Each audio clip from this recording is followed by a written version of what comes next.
if you have any other. In the session that the previous two trainings, we talked about how to prospect. We talked about how to build a name list and how to invite people to look at the business.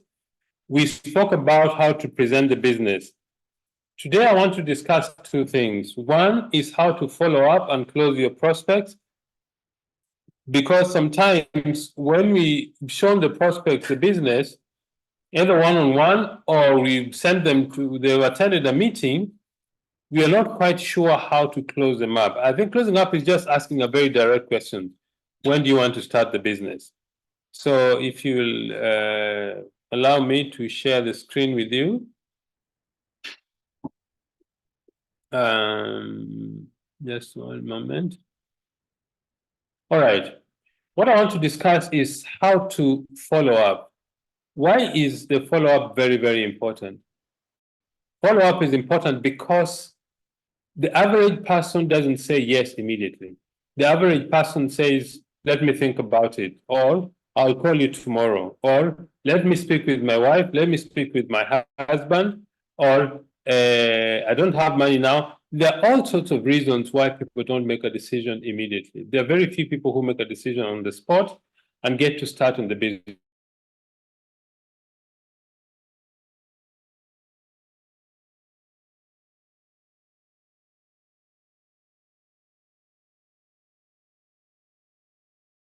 To educate them on what our business is about.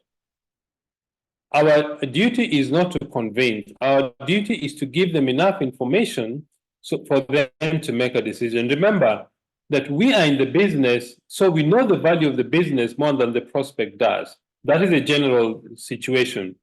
Maybe there are a few prospects who have experienced this kind of business before, and they take very little time to make a decision. But the ordinary prospect has very little information on what our business is and what our business can do. So the goal is to educate the prospect on the business and the product side.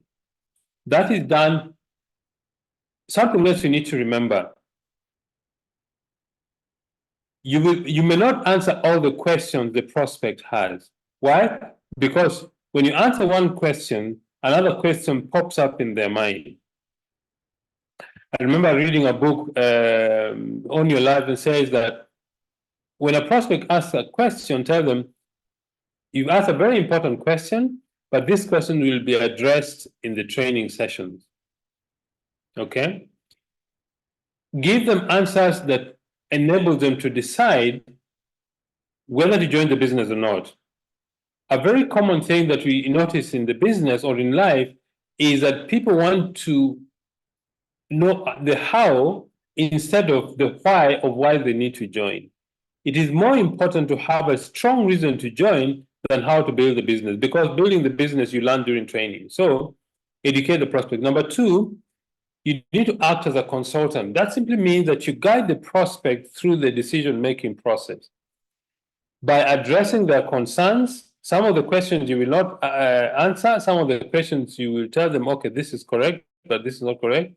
So act as a consultant, not a salesperson. A salesperson wants to close a sale and forget about it. A consultant takes time to address the concerns of the prospect. Ask questions to reveal the prospect's thinking process. For example, if somebody says, I want to speak to my spouse, says, okay, it's very important for you to speak to your spouse because your success will be, your chances of success are going to be improved when you and your spouse are in agreement. So are there any other issues you think your spouse is going to raise that you want me to give you an idea of how to explain it? Or do you want me to speak to your prospects on your behalf because I have got more knowledge about the business? Okay, so that's a follow-up. The other thing is it takes 4 to 6 exposures before a prospect says yes. Most prospects don't say yes immediately. They take time. Either the second, the third, the fourth, the fifth, sometimes even the seventh time is when they say yes to the business. I remember Louis Smith, he was a Diamond director. He used to be in South Africa, but now moved to the US. His sponsor called Andy Murray used to call him so often and so many times until he got tired of it. So when the next time the phone rang, he said, he told his wife, tell Andy to come and get the money and started off in this thing. Little did Louis Smith know that this business was going to completely change their lives. When he started the business, he was a farmer. He had 200 employees. He had big trucks that they were harvesting tomatoes. All that he left behind and went full time into the business. So don't ever give up on your prospect. Keep calling them. If they haven't made a decision, keep calling them. Or even if they say no, ask them, oh, can I call you in 3 months' time? Maybe the things will have changed in your life, or you may have to look at the business in a different way. Okay, so that is about follow-up. It's very important to know how to follow up. Another issue you're going to encounter when you're doing follow-up is objections. You're going always to meet objections.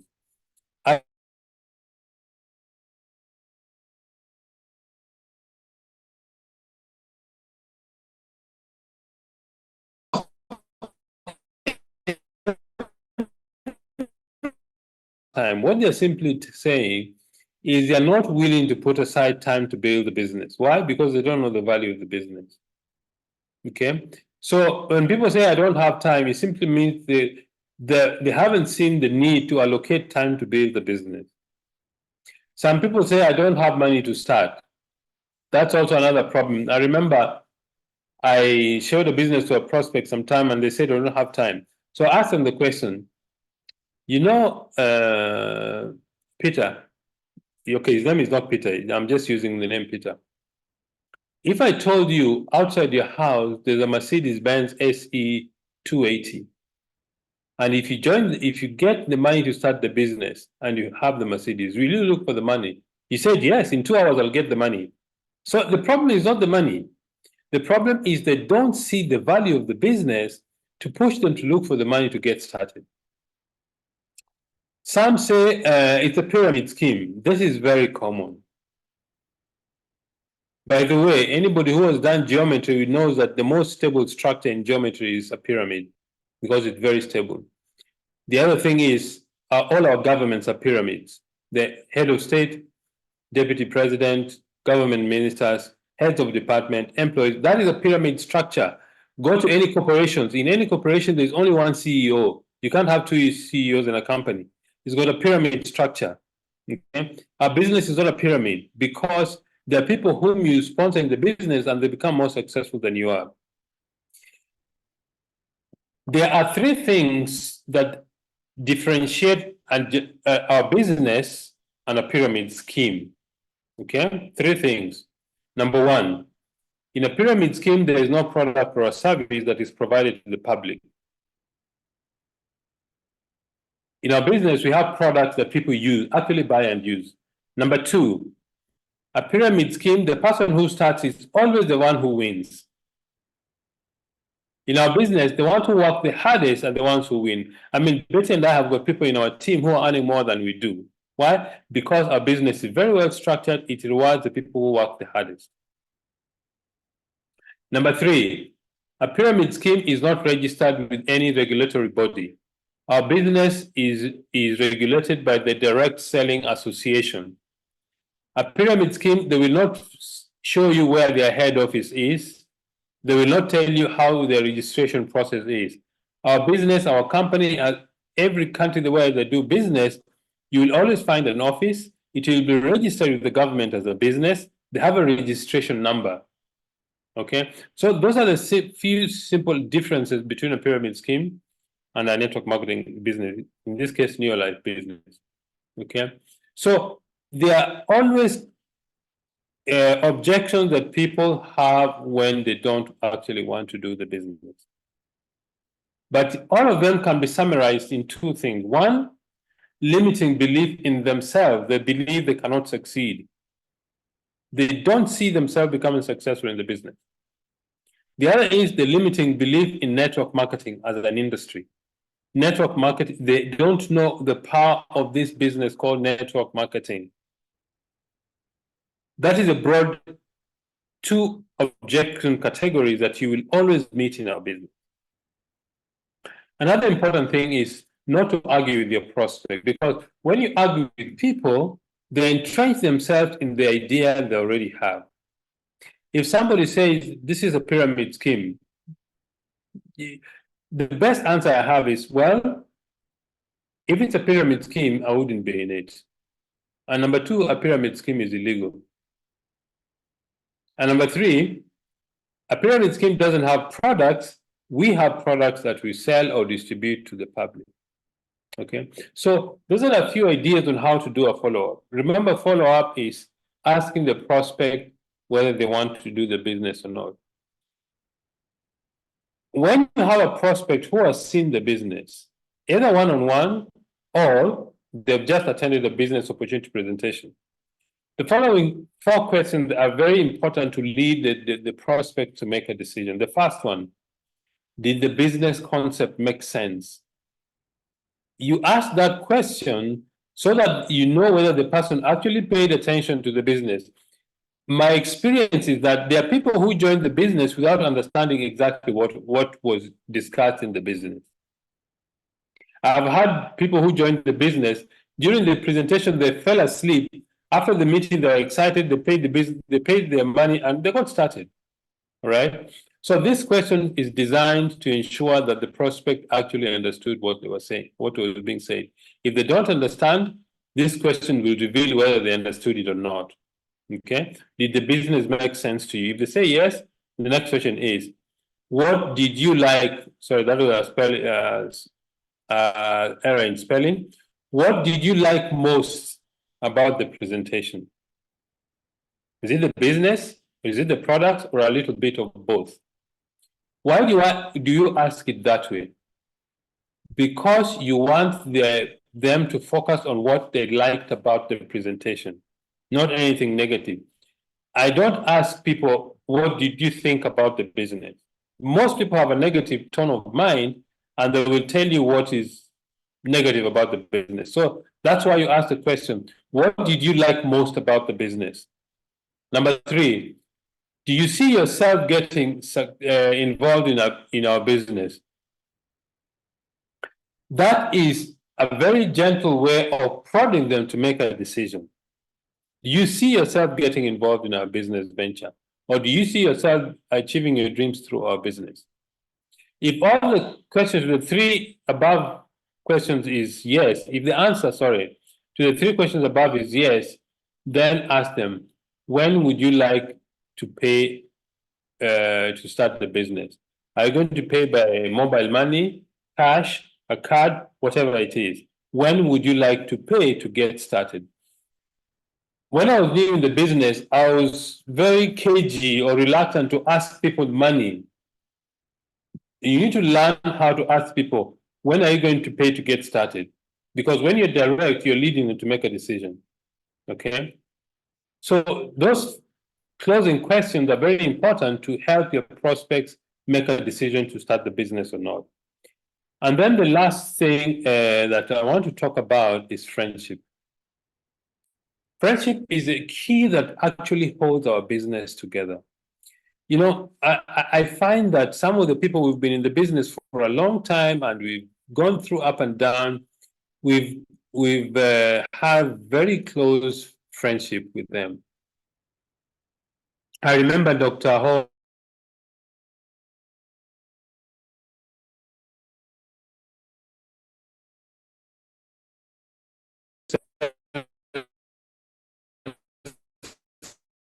went with us to Las Vegas.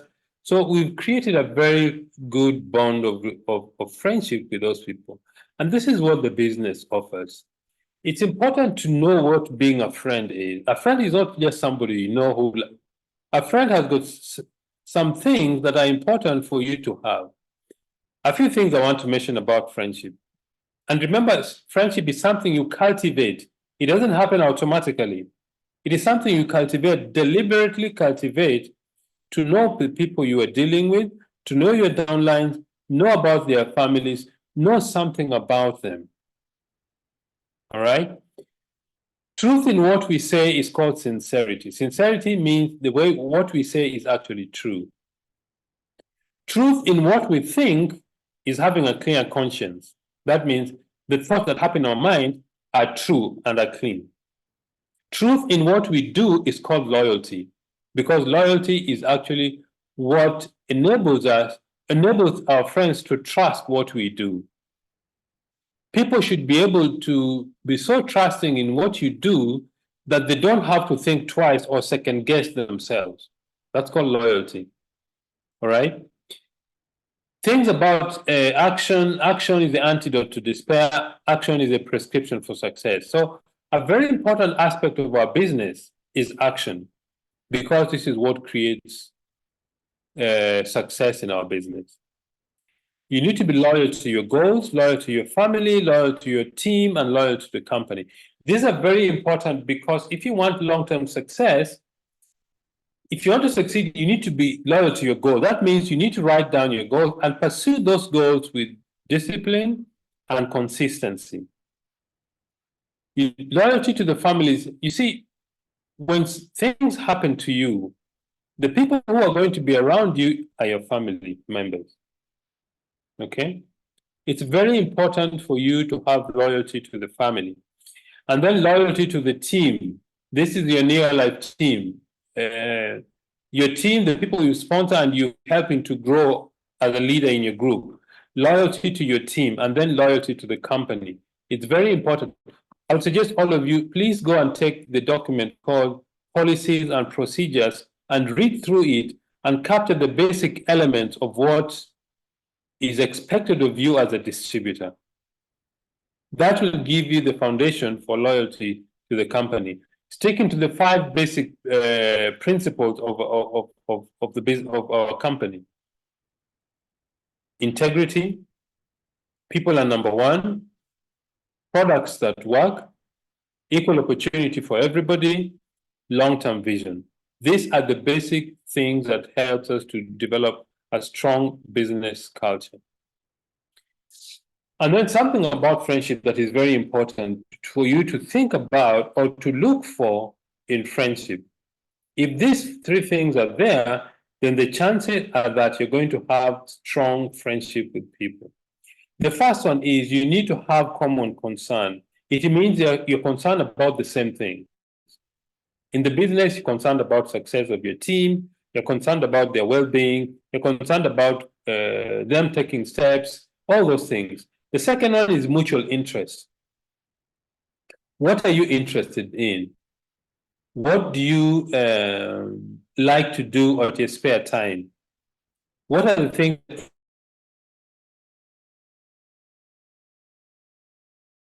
is weak? But the last one, which is very important,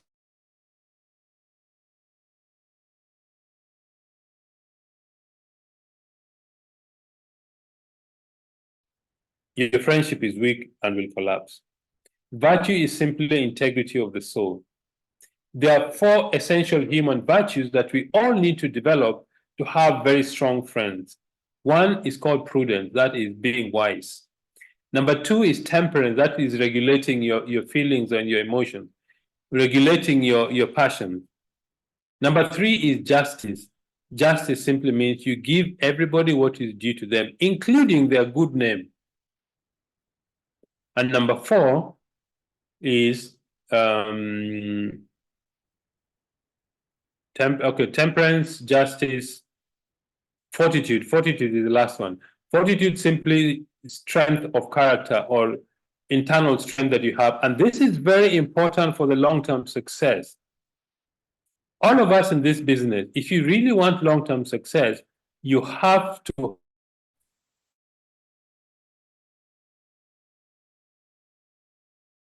I mean, you can, when people say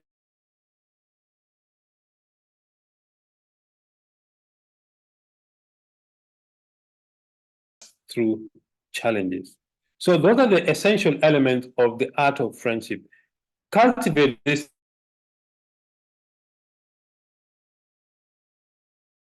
what we say, in what we think, in what we do,